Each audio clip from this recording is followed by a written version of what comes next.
बिस्मिल्लाहिर्रहमानिर्रहीम। अस्सलाम वालेकुम। ये कहानी बानो कुद्सिया की किताब से ली गई है।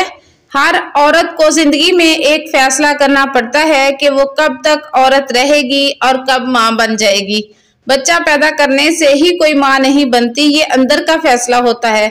कुछ बांझ औरतें बड़ी बड़ी कादावर माएँ होती हैं। जब औरत फैसला करती है कि वो औरत ही रहेगी तो फिर बड़ी मुश्किल पड़ती है। 60 बरस की औरत को शेफून की साड़ियों पर काम कराना पड़ता है, डाइटिंग करनी पड़ती है, ब्यूटी पार्लरों के धक्के खाने पड़ते हैं, ज्वेलरी की दुकान पर उभरी हुई नसों वाले हाथों पर अंगूठियां फिट करवानी पड़ती हैं। और जब सारा गहना पहनकर आईने के सामने जाती है, साठी पाटी औरत तो आईना झूठ नहीं बोल सकता, शक ही शक, वहम ही वहम कि मैं अच्छी लग रही हूँ या नहीं। क्या मोहताजी की जिंदगी है।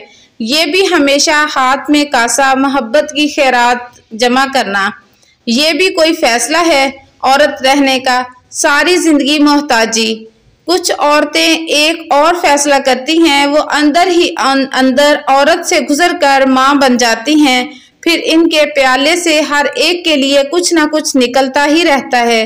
वो मांगने वाले मुकाम से निकलकर देने वाले मुकाम पर आ जाती हैं। कुछ औरतें तो भरी जवानी में ही ये फैसला कर लेती हैं, माँ बड़ी आज़ाद जिंदगी बसर करती है। वो मोहताज नहीं होती, ना किसी की मोहब्बत की, ना खिदमत की, ना किसी को अमल के तराजू में तोलती है। तो वो सुकून में जिंदगी गुजारती है आज़ाद। देना ही देना, दुआ ही दुआ। सारी चिड़ियाँ इस छतनारे दरख्त पर बैठकर घोंसले बनाती हैं और सब इसकी बुक्कल में छुपे फिरते हैं। बड़ी आज़ाद जिंदगी होती है माँ की, वो किसी की मोहताज नहीं होती।